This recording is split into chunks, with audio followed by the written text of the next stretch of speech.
చేయుచున్నాడు. ఆయన మౌనంగా ఉన్నాడు. ఆయన ముందర అగ్ని మండుచున్నది. ఆయన చుట్టూ ప్రచండ వాయువు విసరుచున్నది.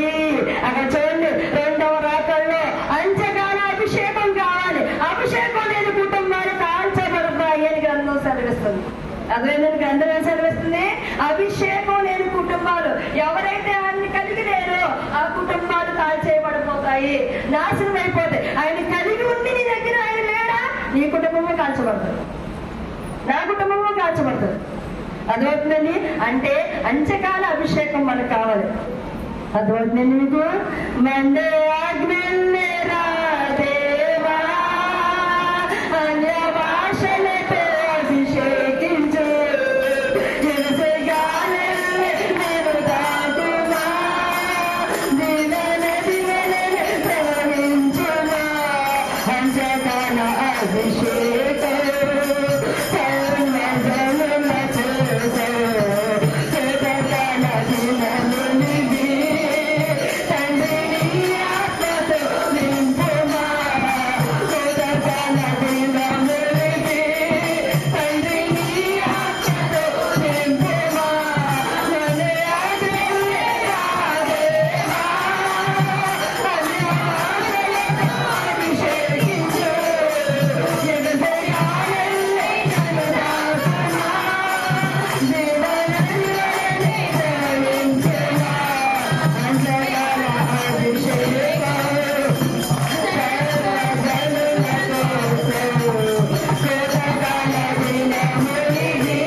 ఏంటండి?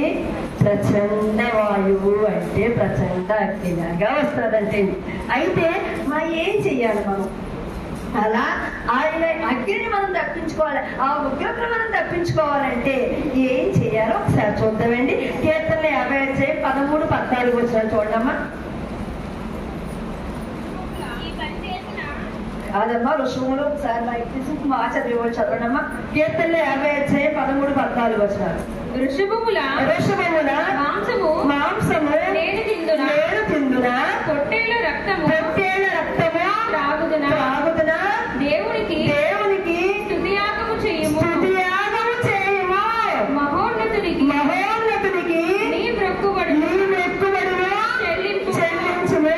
ఆపత్కాలమున చాలమ్మా. ఆయన దగ్గరికి ఎలా రావాలమ్మా? ఎలా రావాలి? స్తుతి యాగము చేస్తూ రావాలి. స్తుతి యాగానికి ప్రచండ